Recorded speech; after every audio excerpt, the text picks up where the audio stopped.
Well, Elizabeth, thank you so much for joining me on the ODAT Chat podcast. Thank you so much for having me. I'm really excited. I love talking recovery. Yay. Well, listen, I am super excited to talk to you because I found you on Instagram and I don't even know how I found you, but I was scrolling through the feed and all of a sudden I saw some of your videos and I was like, who is this bitch? I think she is my long lost soul twin. Separated at birth. Right. You were so funny and your videos are so creative. And I was like, oh my God, she has a huge following. But then I started to actually listen to what you were saying, and you were delivering such important, heartfelt, useful information in a very consumable, like easy way. And I was like, oh, that's probably why she has such a huge following, because it's fun, but it's also super important. Yeah, absolutely. I try to take myself off a mountaintop or pedestal anytime. Like I love anything recovery, anything psychology. Like I personal growth is my favorite thing in the world. And so, but why make it, let's make it as easy as possible and as understandable as possible. And that's what's helped me. Yeah, and you infuse a lot of fun in it too, right? Yeah. We're, as they say in the rooms, we are not a glum lot. We like to have a good time. We are not a glum luck. Thank goodness. Thank goodness. So, That's true. yeah. So, but listen, let's just do a quick little intro. You Okay. did write this book called The Irreverent Grief Guide to Fucking Survive Months 1 through 3. I think the title Yes. says How to Effing Survive Months 1 through 3. Yes. Well, I had to make a concession that, if it's going to have the F word, it would have to have a little asterisk, but inside it's the full blown word. So Woohoo! it has more power than that. But I mean, to actually say the word. Um, but yeah, I can't even run ads for it because you're not even allowed to like even hint at profanity and like in Amazon ads or Facebook ads. So I have to like climb a tree to try to market it. But it was really important for me to have it be mine. And so that's get ready. And also it's a screening tool. If that word isn't a problem, it's probably not for you. You're like, if you can't get past that, you are not my person. No, it's not for you. It will be too hard, especially if you're grieving. You don't need that. But Yeah, for sure. one of the reasons I did put it in there is because there's people like me. Like one of the things I say in there, it's like, I can't, I'm trying to grieve. I can't handle cheesy. I can't. And so I need for somebody to give me the grief information I need and not condescend to me, And so Ooh, that's why I'm like, let's just do this. I love that idea. It didn't even occur to me that, the condescending part, but that's really important. But let's talk a little bit about, can you kind of just give me a recap of, who you are and why you wrote the book? Absolutely. So I went to graduate school later in life. My kids were in middle school, and I really wanted to be a grief counselor. I really that was my intention, and so I got my degree. All my internships were with hospice, and then I eventually started working for hospice after I graduated, and it was incredible. It was everything that I thought it would be. It's amazing. And then I had to move. So I was a bereavement counselor. That's all I did as my job. And then I moved, and that's another way of saying grief counselor. And then I had trouble finding a job as a bereavement counselor. And so but there was an opportunity to open my own private practice. So I said, okay, well, I'll just, I will reserve part of my private practice for people who are grieving. And then the rest of it, so I just work with women, and and so always have to apologize to the guys that follow me for all the pink. But I work, but the pink's for me, not for women. But but it is. I'm very girly, and As you I can like. see, Yeah, yes, exactly. Yes. for those of you listening, yeah. I feel quite calm in your presence. Yes. Yeah, for those of you listening on a podcast, behind me is a pink flower. Half Yes, it's my office is gorgeous. I green. So love it. I that's love it. probably why I resonated so much with all your video stuff, is because you have a lot of pink going on. Absolutely, absolutely. So yeah, I've just had my private practice, and I did what I call, doing advanced teaching women advanced personal growth work in my practice, fully fulfilled, and then also had my grief practice. I had this book in me probably for 12 years at least. I've been practicing for 14 years, and so at least that long, and I just could never make myself write it. Then a couple of years ago, I decided, like, I have so much to express. I love these things that I teach in my office so much. I'm going to put myself online. I didn't even have a Facebook account or any Instagram account before that. Um, and to do it though, I must be myself, fully myself. And I was willing to lose my practice. I thought, well, for one, if my clients find me, because you have to understand, as a therapist in the sessions, I'm not talking about my own recovery. I will share my experience, strength, and hope, as long as it has to do with their, whatever they're working on.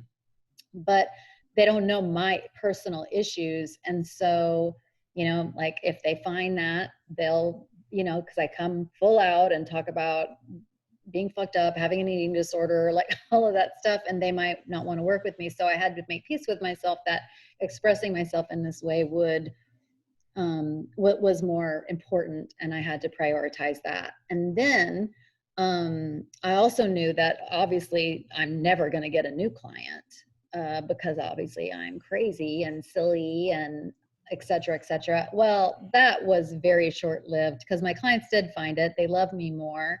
And I could have as many clients as I want. Like, people would love to work with me, because that, I guess I'm so relatable. And it's refreshing to have a therapist like say, the reason I'm good is not because of my education. That's fine. And not just because I'm an INFJ. I'm kind of born for this. I'm an intuitive, empathic, whatever. But also, I've been to the dirt, and I know what it's like to be in a dark place, and I know how to get out. And that's what makes me good at what I I love do. that. I love that you know how to get out, right? And help others to do the same. I Yes, think which is it's, what we do in program. yeah, and I think it's so important that you do your own work. I can't tell you how many times Oh, I've talked to therapists or been exposed to other people's experiences of therapists who have not done their own work. that was one of the most upsetting things to me, because I did wait, because I have an eating disorder. I have binge eating disorder and bulimia. And I knew I couldn't go to be a therapist unless I had that, and unless I was in recovery. And so I was so excited I was going to get to meet all my people. I thought it was going to be like a 12-step meeting, but a therapist. I was an oddity, that I had spent so much time in a therapist chair. And it was quite shocking to me, so disappointed. There was only a couple of us that had even gone to therapy. But again, that's what makes me, that's why I filled up pretty quick once I started my practice, because I had done the work. And also, it's part of my duty to two things: to be in therapy so my stuff doesn't come into the sessions, and then also, I have to stay ahead of my clients. Like, my clients are advanced. They, every now and then somebody will start doing something like, well, I haven't done that yet. Like, let me get on that one real fast. Well, So I I love can't, your Instagram title is at Advanced Bitches, isn't it? yeah, exactly. I got to stay ahead of that advanced bitches. They're advanced. I got to make sure Mama's further down the path a little bit. That's so brilliant. I love it so much. Thank you. Okay, so there's a lot of women that listen to my podcast as well, and eating disorders is not something that's in my wheelhouse, but it's so prevalent. Yeah. And maybe as I get older, sugar seems to be more attractive than it used to be. But Yeah. middle age, so that's a thing, right? And Yeah. that's probably just like within the range of normal, I would imagine. But Sure. so many women that I've worked with over the years struggle with eating disorders, and then you add things like grief on top of everything else: alcohol Mm. addiction, drug addiction, eating disorders. And then, I think anyone who lives any amount of time is going to have to experience some grief. And that's either grief, the loss of a relationship, the loss, of a loved one that passes away. Even animals can be so grieving, cause such grieving. Mm-hmm. I'm just really curious, maybe we can just touch on the eating disorder stuff and then touch a little bit on like the grieving process, since your book is focused on the first 3 months, which I think is brilliant. It's like, let's get through like the worst part, which is We the gotta, first. Yeah. you So need I'll to just know. kind of let you share whatever it is that you think is most important. But do you want to start with like maybe eating disorder stuff? Absolutely. A lot of times people will find, I'm just thinking of people who have drug addiction or alcohol, or who are an alcoholic. Sometimes they find when they give up their drug, then food is right in their face. It was like, oh my God, this is my core addiction. Or, Yeah. like sometimes it's right there. We all have food issues. There's nobody that doesn't. Women probably have more than men, but that may be changing. I mean, we all have food issues. And, but some of us use food to survive as a drug, or we use starving, or we use binging and purging, or binging, and to survive we use that as our drug. In my case, my joke is like, my favorite food is more. Like I Mm-hmm. just needed more, I just needed to deal with, whatever my childhood had in store for me.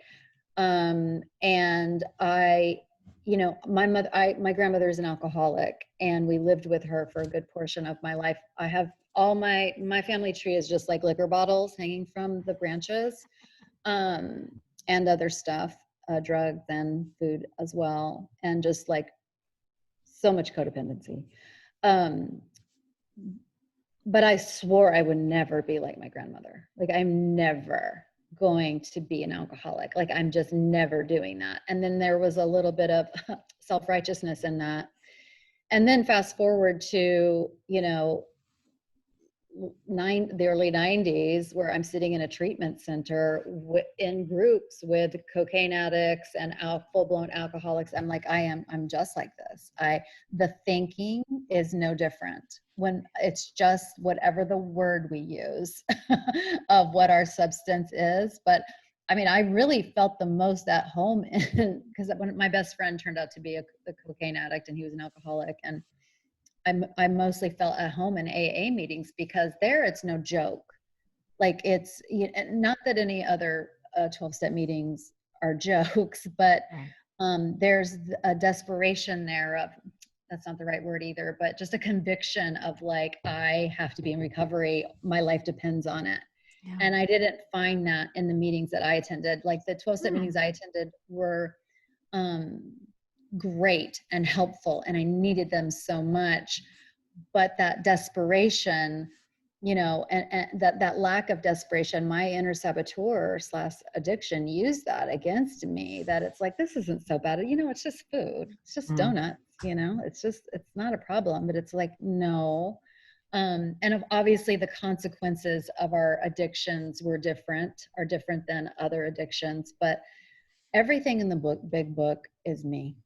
Like it's just me. Like I am an addict. I'm an addict. And like I didn't try certain drugs because I already knew I'd be addicted to them instantly. Yeah. There's a reason there's a 12-step meeting for everything. Thank goodness. There's a Yeah. saying that it doesn't matter what the problem is, the solution is the same. It's spiritual, Yes. it's simple, and it has nothing to do with the problem.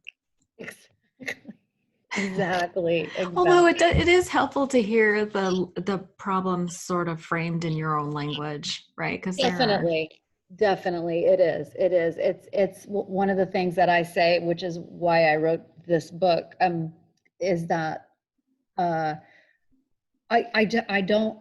I need a place where I don't have to translate. I've been translating my whole life, All right. and in religion and in gender issues. I've been translating. Every time you read men, blah, blah, blah. I have to like, oh, women too, me, I'm in this too. Like, um, and and it is nice to go to rooms where I don't have to translate, when I don't have to, feel ashamed about purging as being a very disgusting thing or whatever. I mean, I didn't find it disgusting, but but in a room where you tell people that you throw up, that's very confusing. And so it is nice to be in a place where you don't have to translate. Like, this person gets me, and it's you feel Yeah. seen, and you feel less ashamed and alone. I love that. I remember like back in the Oprah days, right? She used to say things like, all anybody ever wants is to be seen and Yes. understood and loved and accepted exactly as we are. Yes, yes, absolutely. It's life changing when that happens. It is. And So that's you what were, the rooms gave me. yeah, so you were able to, but when you do go to those rooms, you were translating, but just the words, the pronouns and Yes. the that is so common, man. I know women who, like, when we read out loud to each other, they will say she instead of he, Oh, and I love that. Yeah. yeah. In our rooms, sometimes we just read it straight, like it just depends. We read it because we read your literature. We read it straight, or we substitute. It's, people usually, yeah, but yeah, it's one less thing. Recovery is so hard. Like, give me a thing that I have to do. Yeah, please give me one last thing. Okay, so you went through, how long ago was the treatment center that you did for Oh eating disorders? gosh, maybe Wow. 27 years ago, something like that. And so I had to go to multiple treatments, and they didn't stick with me. I'm a chronic relapser. Hmm. Um, and but ever since then, I've been in recovery. I never left recovery. I've always, I call myself I've always been a sincere seeker. Like, I really want Oh, to heal permanently. I really want to experience lifelong recovery a day at a time. I never gave up that, but failed mightily many times, falling on my face and, relapsing, which, I learned a lot along the way, what I can do, what I can't do. But yeah, it's a tough nut to crack. do you feel like that process of relapsing sort of helps you with the surrender piece? Like, you surrender a little more each time? D- Depending on how bad my disease has me, depending on, just like, because with food, it can be like, okay, just keep doing what you're doing, just get back on your program. Or maybe where there was something on my program that needed to change, or that I never got serious. It's like, no, you keep relapsing. This is life threatening. Oh, not really. And so yes and no. But but I have finally come to, unfortunately, at an older age, it's like the data is in. The data is in. I Yeah, have it this is. issue. Like, and I have to go to any lengths. And I think for me, Mm. that's been the hardest part, is like truly go to any lengths, no matter what. Because I can lie to myself and just say, like, it can be just this once. But again, I already know that's not true. No, So, that self-deceit, like, we are the easiest to oof, deceive. oof. Our inner saboteurs, I call the addictive voice, the addiction, the disease, all that the same thing. And yes, it has my number, and it's doing, as our saying goes, it's doing push-ups right over here, listening to us, getting stronger, trying to find the way in. Oh, goodness. I know. So did you do the whole get a sponsor, work the 12 steps thing? Absolutely. Multiple times. Yeah. Yes, yes, yes, and yes. What's your experience with the higher power? Were you raised in the church, or did you find a higher I power was, later? I was, I was raised Catholic, and so my God was a, older gentleman in the sky, and I had to. That wasn't working for me. And one of my issues very early on, anyway, but in recovery too, is, if that's my higher power, like my uncle's gay, so many friends are gay, like that they can't be, at the time, I know things have changed, but and so I really had to, you know, do a major shift. I remember the day where I said, I'm going to start trusting this recovery stuff. I'm going to start this, and please don't be so mad at me, gentlemen in the sky. Like, I'm just going to try this because I feel like you're guiding me to this, but I could be wrong. And I truly was waiting for a lightning bolt to come down when I even started to use the term higher power, and that my higher power loved me all the time, no matter what I did and all that. Like, it was very like, I know I'm going to be struck down because this is obviously blasphemy. You know, so I grew up in the church too, and I had that same sort of, I had to wrestle with that same Yeah, issue.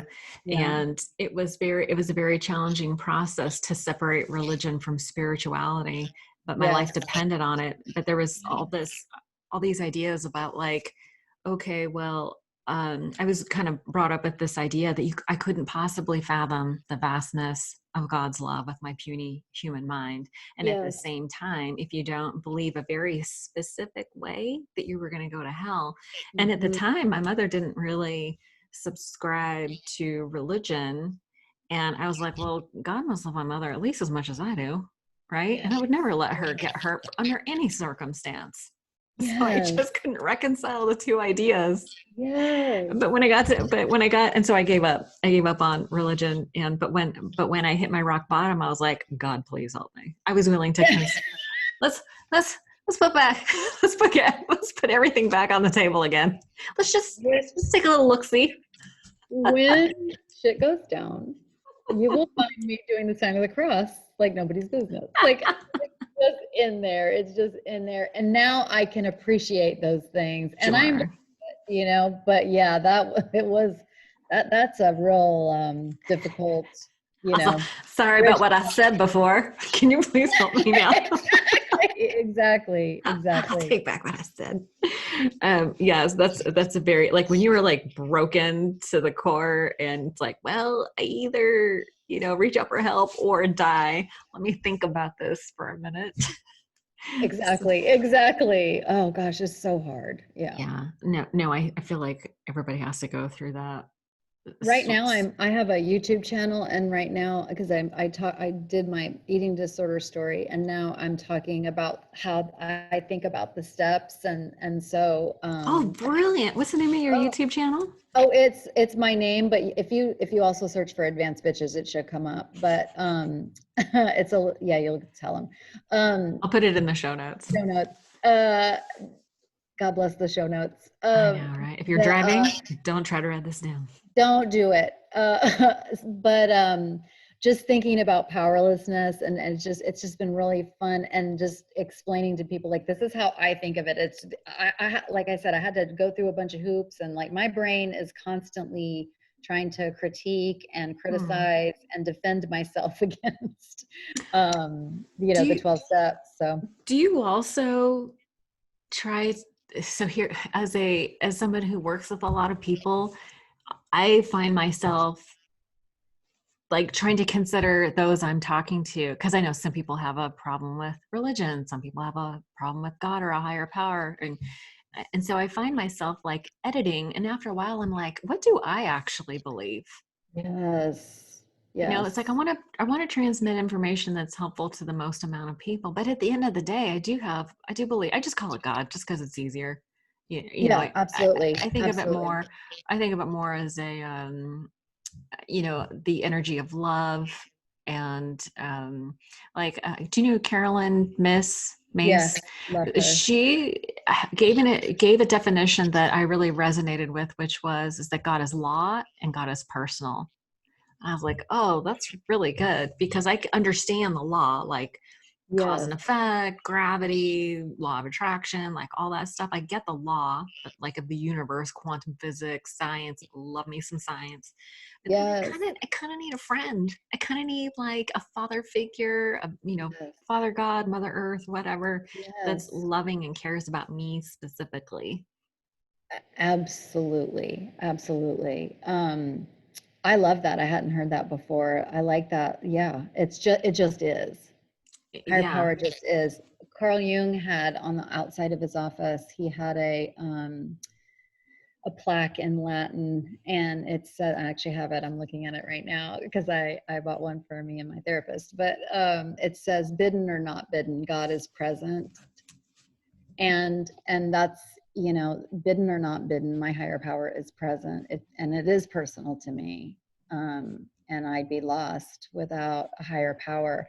I decided, again, you get a lot of you have a lot of confidence and gusto with age. I think that I I edit a little bit sometimes, but mostly I am really okay that I'm never going to have as many followers as, you know, a therapist who, you know, can edit. But I am for the people that are for me.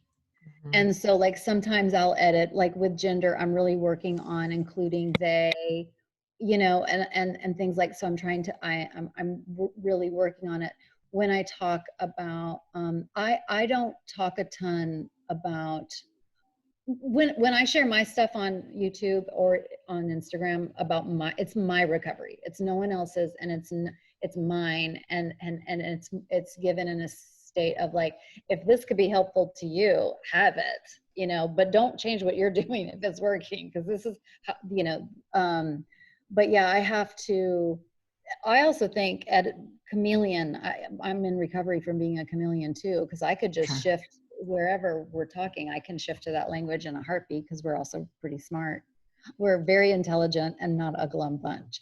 Um, Yeah. but yeah, but what I have found, especially on TikTok, is that the more specific the thing that I'm saying is, the more impactful that it is, because people truly do Absolutely. like less alone, you know? Yeah, no, absolutely. I love that. Your TikTok videos are hilarious. Thank you. Okay, so maybe you can help me out a little bit through some grief stuff.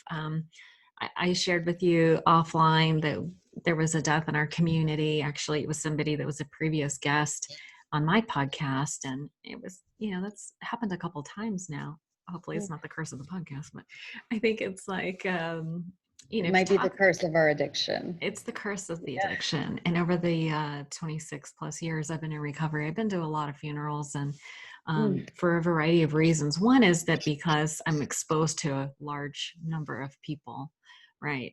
But also we are sort of a vulnerable group in general. And yeah. so I thought it would be so helpful to, maybe you could walk us through like the first 3 months, as your book states, of how to process grief, like how to take care of yourself and prepare for that ebb and flow that is, like, for me, the experience of grief. It comes at me at unexpected times. It ebbs and flows.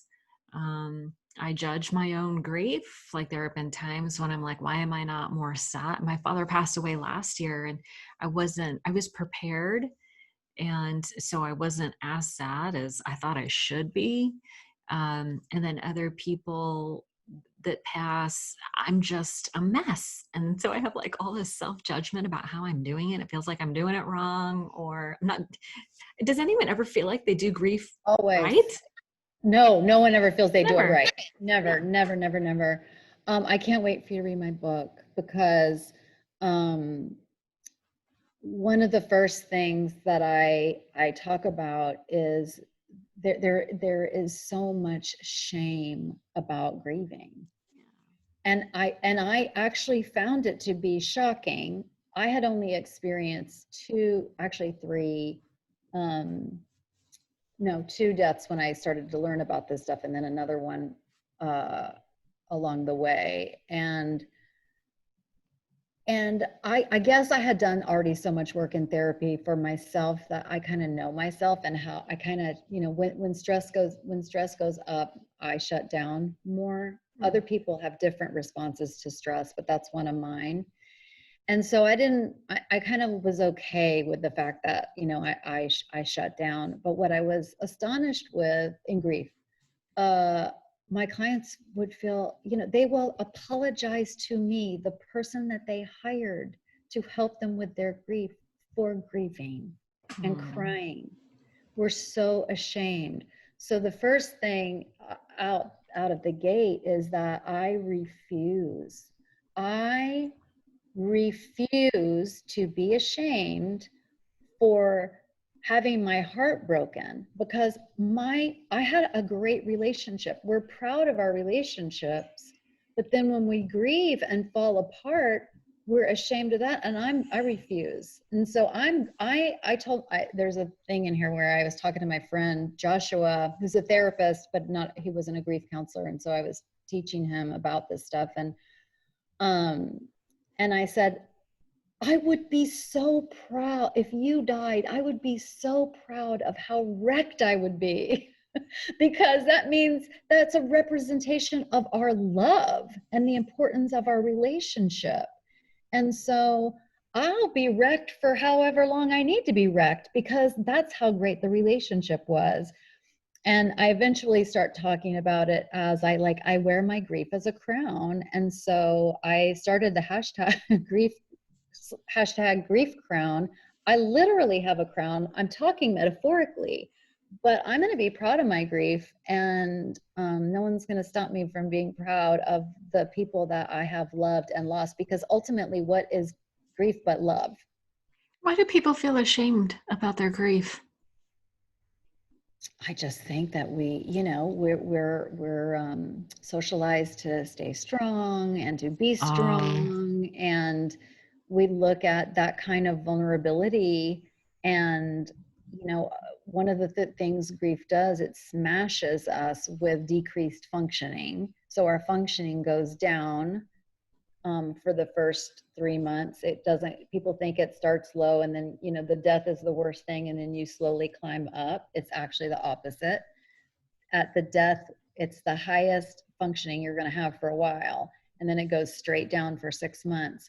That's another reason why I wrote the book. Most people don't know that. People call me at that 6-month mark and say, as to try to become a client, and I say, oh, this is normal, and they're like, okay, good. And I'm like, okay, you call me back if you need, but that they just need the information. And it's crazy to me that the world doesn't have this information. I have I never heard No, that of course. functioning goes down at 6 months. Like, Yes, it goes straight down. It goes straight down to 6 months. And then it's like this jagged climb up, another dip at 1 year. And then, but again, it does, again, there's all these words. It's like, that's the first year. But grief to me is a lifetime experience.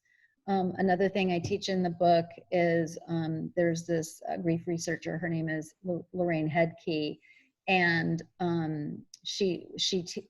one of her things is death ends a life, not a relationship. So oh, I talk about my uncle who died, but if you tell me to cancel the relationship, fuck that. Like, he's going to be a part of my life forever, and I refuse to. But that doesn't mean I'm crying all the time or whatever, but but I get to continue the relationship. And I use as an example in the book that, because I write about him and my experience and how that taught me even more about grief, of when he died. My uncle was I was very close to him, and he was a lot like me, and he was the one that was gay, and he died while I was a grief counselor, and I didn't know if I could be a grief counselor with him. And so my dad left when I was little, so he was a father figure to me. So it was really difficult. But yeah, death ends a life, not a relationship. And isn't that a game changer? no, I love that. That's true. I mean, I think about the people that I've lost, and I feel like they still come to visit me sometimes, and I'll be Of like, "Oh, course. hi." But you know what comes up for me is I had an experience with somebody. We lost a mutual person, and I had some judgment around. This is gonna sound like such a bitch. I had some judgment around the way they were doing it because I felt like they were using it to get pity. Oh, yeah, that Does happens. that probably says more about me? No, no. In fact, it's something that I have only talked about inside my office, Oh, because it really? really I mean, only because it's taboo to say something like this. Like, how Girl, dare let's get into that. um because what I have noticed and anybody who listening, if this pushes your button, I'm not talking about you. But what I have noticed is sometimes people who don't want to do any more of their personal growth work will take a disaster or a trauma like grief and then hold that up to why they get to be sad the rest of their lives. They Yeah. actually use it as, almost like a defense mechanism. Doesn't mean they're not actually grieving, but some people kind of give up once the grief comes. And I look at that very similar to how I would look at an active addict, is just with empathy, and clearly they need it. They need to do that for whatever reason. But we know the difference of, we can tell people who perform grief versus are grieving. We can feel that. And so my what comes up for me is that you were onto something, that you sense that. Again, it doesn't mean the person's not grieving and shouldn't be grieving, but that there's something there that may have like felt performative. Yeah, and that was super gross for me. So Right. gross. And also, so this is another reason. So it's so funny, because those people, people who do that, they're in the minority. Say it for me. Minority. But they still do, but it still exists. And so when somebody like me or you or someone else starts to cry, they think, oh my God, am I performing grief? And the answer is no, you're grieving. Right. And it's okay if no one else is sad, but we can tell the difference. And that's what happens in my office all the time, is like, oh, I don't want to be that. It's like, no, you're not. You're actually, it's resonating, whatever. It's real. I live by this idea that you can't escape the same measuring stick that you judge others by. And so when I was having this experience of judging, like I was having my own grief, and then I was looking to see, like, listen, people in recovery it can be drama queens, let's say. Of course. But I How always, dare but you? How dare you? Same. but it's like I vacillate between everyone's feelings are valid, and I'm not comfortable around this person while they're doing this thing.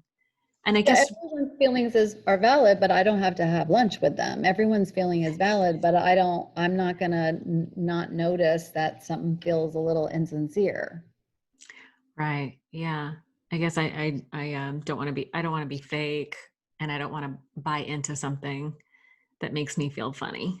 Yeah, But and when we aren't being fake, and all these years that we're in recovery, it's like it keeps lifting off of us. We're more real, more real, more real, I think of that as part of my instrument. And so when I land on something that doesn't feel real, it does feel icky to me. yeah, yeah. Well, I guess we'll just let people have their feelings, I feel like it's a prompt for me to go deeper and do my own work and just keep my eyes on my own paper. Yeah, absolutely. Isn't it always? Isn't it always? It's Yeah. okay. It's okay. Yeah. So can you walk me through sort of like when something first happens, whether it's, do you feel like there's a difference between when it's expected and when it's unexpected, when it's sudden? Yes and no. So, if something's sudden, that can not only be grief but also trauma, because it was Oh, unexpected. So that's important to note, because those are two different things. So grief is a normal, natural process that humans are, wired to experience, and we don't need. I equate it to like childbirth. Like we don't. It's a normal, natural experience. Like grief. Birth happened before hospitals were a thing. And same with grief. But when you have trauma, also go to a doctor if you're going to have a baby. But um, if there's trauma, you might need some extra support for that. So, but even when a death is expected, it still can be shocking to our system. You were talking earlier about maybe quote unquote not crying, and I'm sure you already know this. What we call that, the grief language, is anticipatory grief. So you had been grieving all along, and another thing I'm really big on is trust your grief. Trust your grief with everything. If you don't cry, that's grief. That's just your grief showing up in that way. That's grief. And and again, nobody wins prizes for actually shedding the tears, you know, but somebody else could die and you could fall into a puddle of tears, but that doesn't mean that person was closer to you or not. It's just go ahead and trust your grief. But even, like I said, even when it's expected, it's still a shock to the system. Yeah. I was always wondering when it comes to grief, sometimes like I wondered it was easier for me to cry over things that weren't as close to me, like my father passing. I was sort of doing the anticipatory grief thing, Mm-hmm, but mm-hmm. then something else happened and I had like a disproportionate response to the situation. In the back of my mind, I was like, is it just easier for me to feel the grief on something that was less significant than something that was more significant, like the loss of my father? Like, in the back of my mind, I was like, is there a connection between those things? Was it just easier for me to get sad and fall apart over something that was less likely to totally consume me? I think that how I would say that is more being curious. I would say for myself, if that happened to me, I mean, it could be yes, but then there's also reasons for that. So I would be curious for myself. It's like, oh my gosh, isn't that so interesting? I lost my shit when I was being sad about, you know, my coworker dying, but I didn't cry when, you know, my mother died or something like that. And I would just be, that's so interesting. I wonder what that is. And then if I, you know, because obviously we're going to do some work, that's some depth work on our part, which I think of, that's what I do when I'm in recovery, when something like this comes up, because I'm not going to get mad at myself about it, so I have to work on it. And so um but families are complicated, and I'm sure you had history with your dad, both great and some difficult, you know, which is what all relationships are. And who knows. But I wouldn't say, you know, one of the things I try to explain in the book is that, like, that falling apart grief is not superior to not falling apart grief. Mm. Grief is grief, and I'm going to trust my grief however it shows up. And I would, you know, but if I wanted to do a piece of work, like, isn't that interesting? And then I would go into, like, wonder what it is about that. I'm like, oh, that's why. You might find that if you if you followed the thread and did a little, you know, being curious about it. Did anything come up for you when I was saying that? Like, did any difference come up for you? Well, you know, the idea of trusting grief is really Mhm. interesting. I never heard that before. I never considered that I could trust my grief. I just always felt like I just felt wrong. But Right? Of that's just course. my natural disposition is I when, think that's most of our natural disposition. I think we all feel like something's wrong with us, you know, that it's wrong. But isn't that interesting that we do that? Like, yeah, ever it's because of love. of love. You know, we Yeah. talk about love, love, love, love. We want love. We want to be loved. But then when we lose love, like, that's the price of admission to love, is that we're going to lose it one day. And you know, but again, as you've already heard, we don't have to lose the relationship. But and when I say that, I'm not saying it in a woo-woo way. Like, for instance, right now I could ask myself, what would my uncle be thinking about me doing this podcast with you? And I would already know the answer. He'd be so proud of me. He'd, like, Yeah. horn in, and he'd wave or something, or be silly. And that's real. That's right here, right now, me, you. Like, that's real. It's not like, it's not a woo woo thing. It can be if you want it to be, but I'm actually talking about he taught me things, and I can't unknow those things. And so I literally am made of him, and Yeah. so that never ends. Sometimes it makes me sad, of course, I miss him, but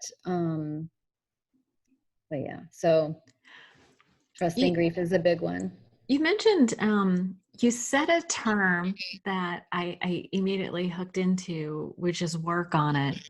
And that was something that used to elude me early in recovery when they said, "Oh, you need to do the work of recovery." And I was like, "Okay, can I get some instructions?"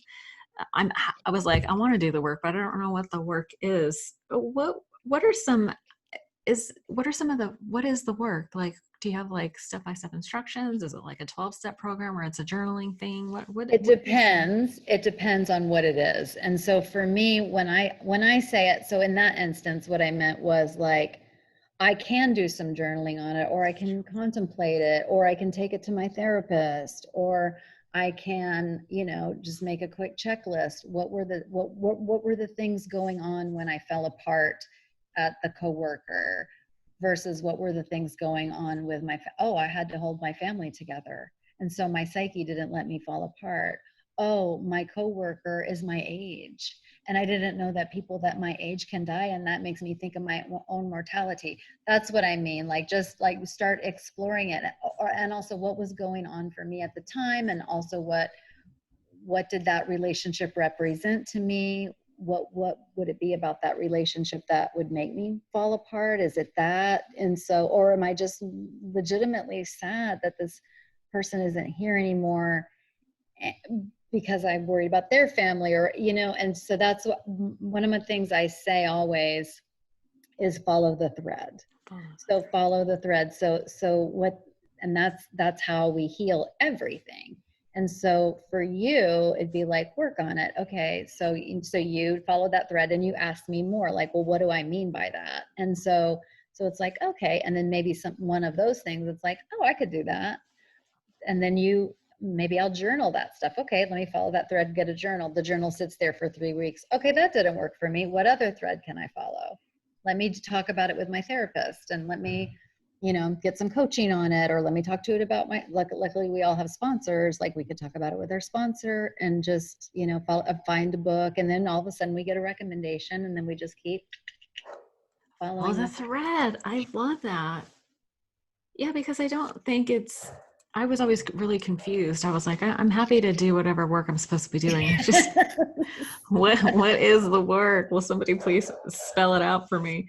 Um, and journaling for me has been such an important part of recovering. I had a friend who used to say that you have a filter in your elbow, a BS filter in your elbow, and I when you love write, the it. truth comes out. Yes, Yeah, I I've believe that. right. I've done many writing exercises where I'm like, whoa, by the time I put the pen down. And I don't know if it's because it slows my thinking down enough, because we're like our minds are so rapid that we don't really know Yeah. what we think. But why do you think journaling is such a great exercise? Oh my goodness. There's like an ocean of reasons. I think everything that you say, I love that it's an instant bullshit detector. One of the things I've been thinking about lately is that, well, my counseling practice is called expressive counseling. So for me, the most important thread to follow is to express myself. Yeah. And a journal is a safe place to do that. I do all kinds of different journaling. I have different journals. I, but one of the most vital uses for me, I even have a small one I carry in my purse, is when stuff's going on in the world. Like, if I'm in a room with a toxic person, I might just have to open my little journal and just like, get me out, like, right, get me out of here. I hate you. You're horrible. Your beliefs are nuts. Like, just to get myself, I need to express this. Express it. And the other thing of expressing it is that if I express it in a journal, like when my kids were teenagers, like, I do not like my children. That wasn't my truth of life. It was just Right. something I had to express. Like, I miss when they thought I was a goddess. Like, where did that go? but I had to get it out of me so then I didn't have to live it. So I wouldn't have resentments against them. We're talking about have a zero resentment life, you know. I got a pen to paper to get rid of those resentments. The visual I just got when you were like, express it, I was like, oh, that's like detoxing. Totally, totally. So it doesn't live in me. If I write, I hate this person, and that's just my feeling in the moment, like just my grumpiness or whatever. Um, Now I don't have to walk around with that. I hate this person. It's like, okay, like you got it out. And I shred that stuff almost immediately. Like anything like that, I shred because it's not the Right. truth of, It's not the if, truth.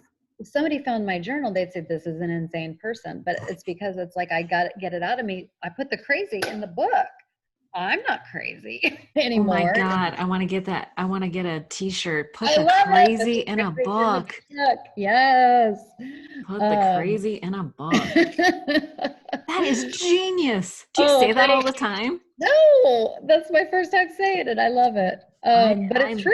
It's exactly she's what I do. I've been living it, you know.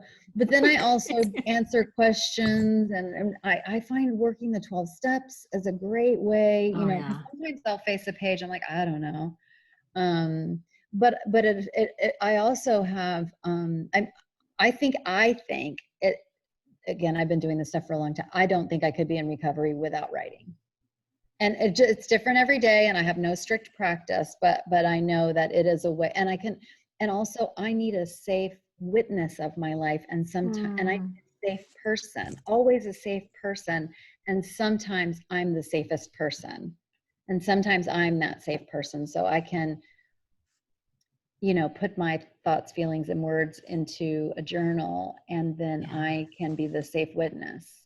I love that because not only I utilize coaches and sponsors myself because I do need a safe witness. There's somebody who's sort of Yes. keeping track of my crazy. It's like, oh, that's okay. You've been here before and it'll Yes. Yes. pass. You're still Yes. okay. And I also hold safe space for other people. And as I hold safe space, you know, my coaching clients or people I sponsor or whatever, I can hold safe space for them and just reflect back to them, oh, this is just a crazy thought or a crazy feeling. It doesn't mean, therefore, that you are crazy. Correct. It's just a Yes. feeling, and they're not feelings, aren't facts, right? It's that idea of Right. fear, that false evidence appearing real. It's not Yes. real. It's just a thought. We don't have to judge our. I had this other sponsee who used to say, those are we judge ourselves for thought crimes. Oh, I love it. It's so true. It's Yeah, so I true. didn't actually do anything, but I feel guilty because Right. I thought it. Right. Exactly. Yes. It's like, oh, bless our hearts. Like, we don't have to do that anymore. Yeah, no, that is so good. Listen, I could talk to you all day long, Same. clearly. Um, maybe we'll have to do another round at some point and get more specific. But what is so outside? Everybody has to follow Advanced Bitches on Instagram. I get such a kick out of what is this? I'm gonna make a motion on a podcast, but you can watch this on YouTube. What is this? Are you blowing kisses? Is that what that is? And then you Yes. sprinkle fairy dust on your dog, and there's the magic wand, girl. Absolutely, absolutely. So Yes. I fun. don't know how it started. It just happened. And I've had people say, "What are you doing with your hands?" And it's just like, "Oh, no, no." You know, it's I've got the red lips, so it's hard to like. I can't. But I don't know how that. I don't know what I'm doing. It is But hilarious. Keep doing what you're thank you. doing. I I bet. love it. You're doing such important work in the world. This Oh my whole goodness. idea, the amount of empathy, I heard that Brene Brown talks about empathy being the antidote to shame. And Oh there's yes. and there's so much shame around grieving. I actually didn't realize it until you called it out. But yes, there is a lot of shame around grieving. And I Yes. just love that you make it okay. And you've said things like trust your grief. It never occurred to Yes. me to do that, which is Yes. genius. So I'm going to Yes. encourage everybody listening to check out your book. I mean, I hate to say it, but we're all going to need it sooner or later. It's true. And that's Unfortunately. and that Yes. survival guide about how to get through the first 3 months is really clutch. But it Thank sounds like you. the 6 month mark is important too. Yeah, pretty much I say, like you're at the end of the book and there's pretty much nothing else. And plus you can't learn. That was another reason I wanted to make it so short, is that we don't have the bandwidth to take in a lot of information because the grief, it takes up so much and we're exhausted.